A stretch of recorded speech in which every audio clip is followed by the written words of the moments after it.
हमारा next sum है 5 year hence the age of Jacob will be 3 times that of his son. वो कह रहे हैं 5 ईयर बाद, 5 सालों बाद जो जैकब की एज है वो 3 गुना होगी अपने बेटे से। ठीक है। 5 ईयर्स एगो, अब 5 साल पहले, पहले हैंस बोला उन्होंने तो 5 साल बाद, एगो मतलब 5 साल पहले। ठीक है। जैकब एज वॉज 7 टाइम, जो जैकब की एज है वो 7 टाइम होगी अपने बेटे से। What are their present age, तो उनकी प्रेजेंट एज क्या है। सबसे पहले हमें ये तो पता नहीं है कि उनकी प्रेजेंट एज क्या है। लेट हमें प्रेजेंट एज करनी पड़ेगी। लेट हमें क्या करना पड़ेगा, प्रेजेंट एज करना पड़ेगा। ठीक है। दूसरा आपको ये चीज रखना है, हैंस जो होता है, हैंस का मतलब होता है आफ्टर। आफ्टर और हैंस एक चीज है। एगो बिफोर, एगो क्या है, बिफोर। ठीक है। ये चीज आपको ध्यान रखनी पड़ेगी। ठीक है। अब वो कह रहे हैं 7 टाइम ऑफ हिज सन और 3 टाइम्स ऑफ हिज सन। जब ये ऐसे आएगी बात ना कंपैरिजन में, तो आपने हमेशा जो छोटे वाले की एज होती है ना, जब छोटे वाले की एज में आपने वो चीज ऐड करनी है। ठीक है। 7 टाइम्स का मतलब है कि 7 गुना, 3 टाइम्स का मतलब है कि 3 गुना। तो जो छोटे वाले की एज हम लेंगे ना, उसके साथ आपने इसको एड ऑन करना है। ठीक है। ये बात समझ आ गई। हमेशा छोटे वाले की एज के साथ हमने ऐड ऑन करना है। ऐसे जो भी सम होंगे ना, आपने हमेशा छोटे वाले के एज के साथ, जो भी छोटा होगा उसकी एज के साथ, लाइक फादर है। ठीक है। लगेगा आपको कि फादर की एज के साथ ऐड करना है, बट नहीं, सन की एज के साथ, क्योंकि फादर की एज तो जो होगी सो होगी। हमेशा सन की एज इंक्रीज होती है। ठीक है। किसकी बढ़ती है, सन की एज बढ़ती है हमेशा।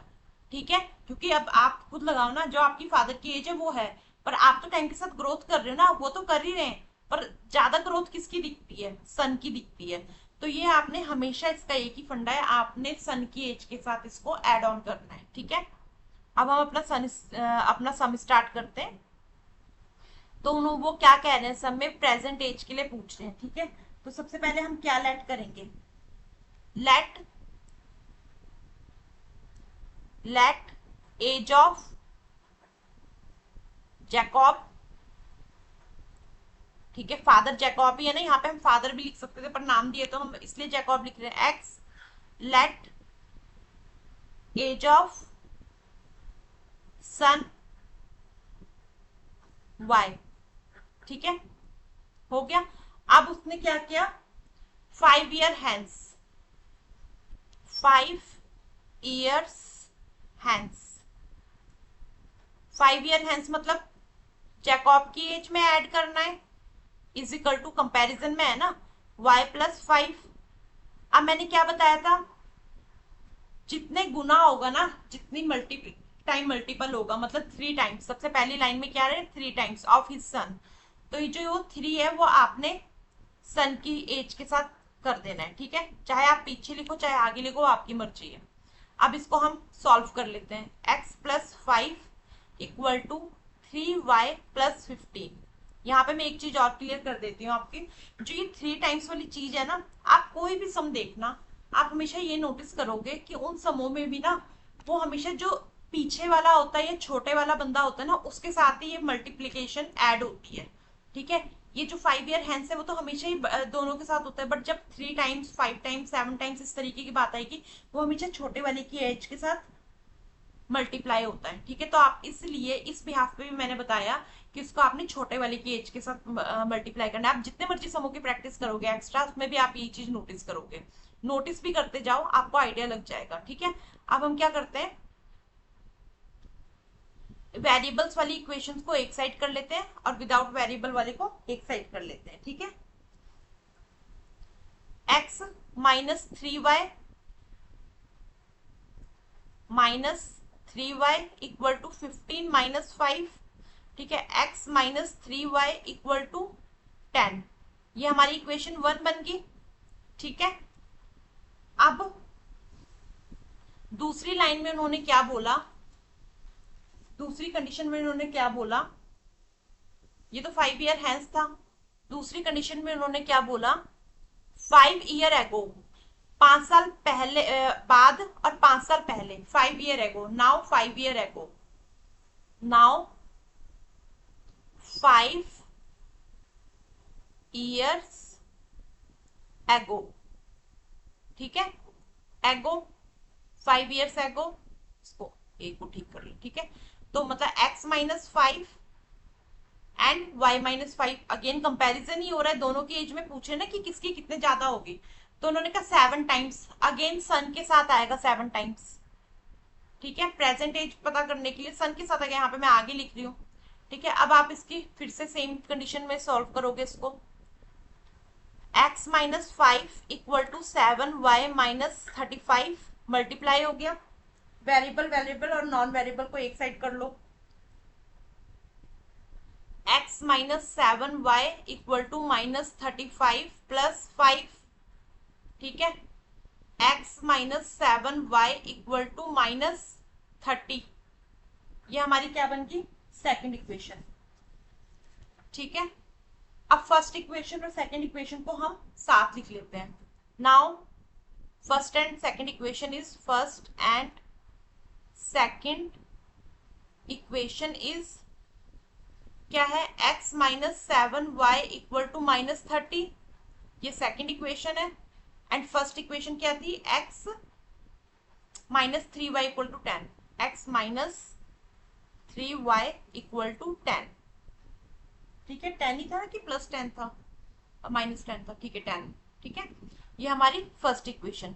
अब सब्स्टिट्यूशन मेथड में क्या करेंगे, फ्रॉम इक्वेशन 1, फ्रॉम इक्वेशन 1 क्या है, equation 1 x minus 3y equal to 10, x की वैल्यू नहीं, अब क्या किया, x equal to 10 plus 3y, ये हमारी क्या बनी 10 प्लस 3y, इक्वेशन 3, ठीक है। अब x की वैल्यू हम क्या करेंगे, इक्वेशन 2 में पुट करेंगे। नाउ वी पुट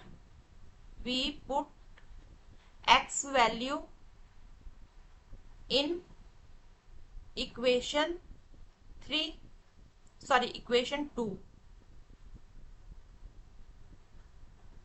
ठीक है। हमारी इक्वेशन 2 क्या है, x minus 7y equal to minus 30,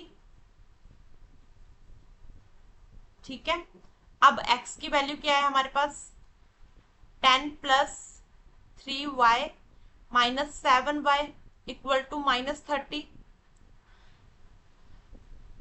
7 में से 3 गया 4, minus 4y equal to minus 30, minus 10 equal to minus 4y equal to minus 40, ठीक है। y minus 40 by minus 4, 4 one जा 4, y की वैल्यू क्या है 10, y की वैल्यू क्या है, y इक्वल टू 10, ठीक है। अब हम इसे क्या करेंगे, इक्वेशन 3 में पुट करेंगे। हमारी इक्वेशन 3 क्या थी, x equal to 10 plus 3y।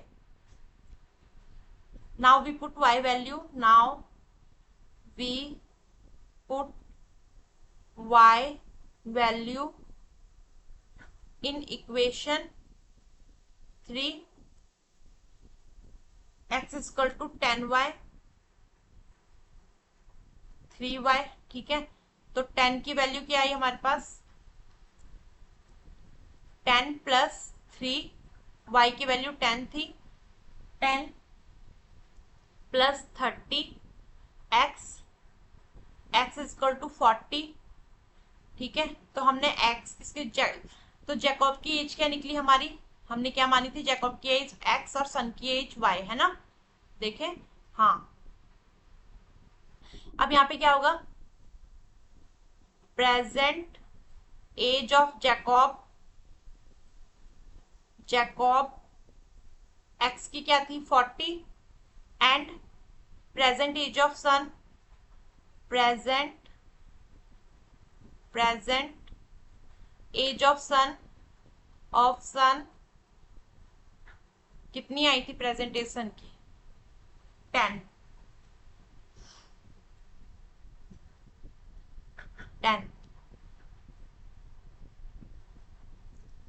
ठीक है। तो ये हमारा सम डन होता है और ये एक्सरसाइज में हमारी डन होती है।